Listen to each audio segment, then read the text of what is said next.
Nova is paid to live in a flat. Nova is paid to live in a house. Finesse.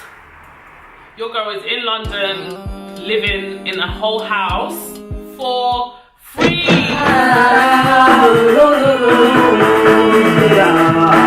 As you can see.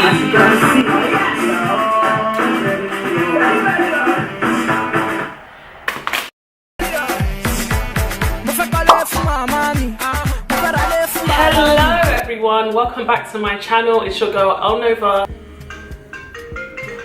You don't have to pay for something and you can get it for free, why not?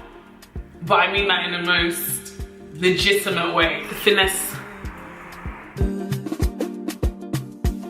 Tell me, baby, where you from? Wait to dig your mind.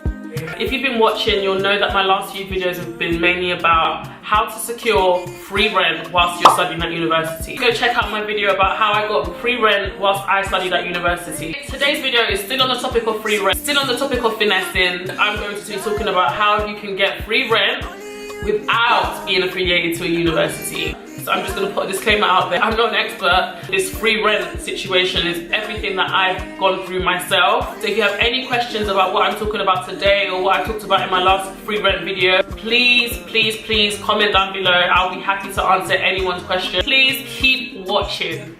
So I'm ready to go back home, head back to London, but the rent is ridiculous. And I've been living alone since I was like 19. So I've worked in Oxford for a bit. First things first, I'm looking for a job. Second of all, I'm looking for accommodation. So I'm looking at rooms and whatnot because London is really expensive. I'm looking for jobs and it comes a residential warden role. Boom, boom, boom. At the same time, I get another job that is home-based, but that's a video for another day. I apply for the job, I go for the interview. At this point, my parents are on my back saying, when are you coming back, when are you coming back? Once you get a place of your own, all that jazz, but I already know there's no way I'm going to live at home. So I go for the interview, I've got the job, I'm moving, the benefits are amazing. I'll probably put a few pictures somewhere of what my flat looks like. If I can insert a video, I'll do that as well. Flat, I don't know why I'm calling it a flat. It was a house. It was all modern. So I had an upstairs, I had 2 toilets, a bathroom, an office, a bedroom, and I had downstairs a toilet, kitchen, open plan living space. It was beautiful and it was free. In London, living in a whole house for free.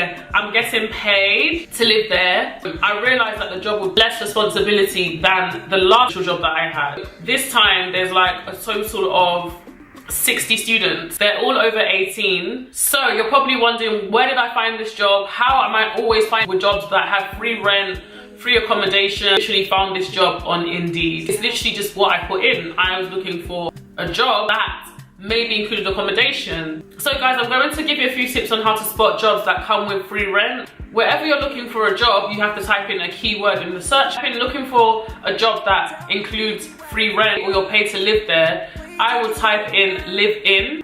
I would also type in home-based, on-site. These are the key phrases. Residential, warden.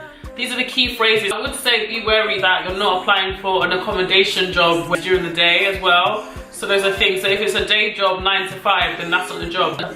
So what did I do as a residential supervisor that was perhaps different from a residential warden in Oxford? Because I was the only warden on site, there was no sharing, there was no team. So every night I had to do a 15-minute walk into the building, check that everyone's okay. Once I've done patrol, I'm able to do whatever I want. I don't have to be on the premises. I can be at least an hour away. As long as I had the duty phone, I was able to get on. These student flats had penthouse style wraparound balcony. If I knew that the students were having a party or it was someone's birthday, I would ensure I let the neighbors know in advance. It really helped because before I moved into the premises, there had been a big problem with the neighbors and the police and the students. So that was kind of why I was brought in to restore order and keep the premises quieter and more friendly for everyone. And then my duties also included check-ins. Alongside, I didn't have to do check-ins because people come generally at the beginning of the semester and they leave at the end. For the language school, depending on what course they're studying, some are coming for 1 month, some are coming for a week, some are coming for the whole year. there would always be check-ins and check-outs on Saturdays and on Sundays.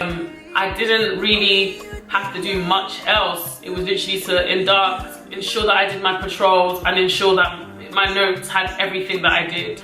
So because I was the first person in this role with this company, I took initiative to draft certain documents, certain information that the school would need, and I also took it upon myself to set up a way of communicating with the school.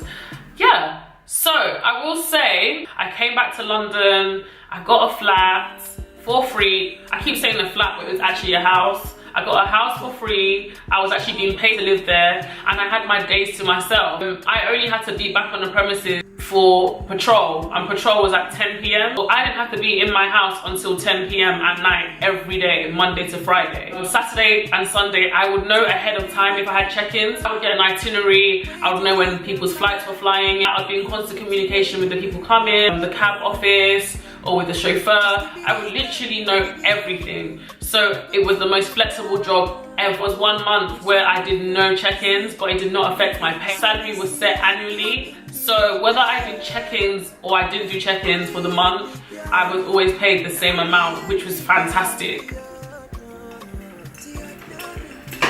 So Monday to Friday, I was working professionally during the day for another company. I was working from home for that company, so I had my office in my house. But if I had a normal 9 to 5, I could easily wake up, go for my 9 to 5 and come home. What else? So guys, that's it for my story about living in London and being paid to live in a house for a year. And all I had to do was give up a couple of hours in my weekend. So if you like this video and would like to hear more about how I finessed my way back to London, please like, please subscribe. Thanks for watching, everyone. Bye. It's Kelpie Vibes. Yeah. It's done.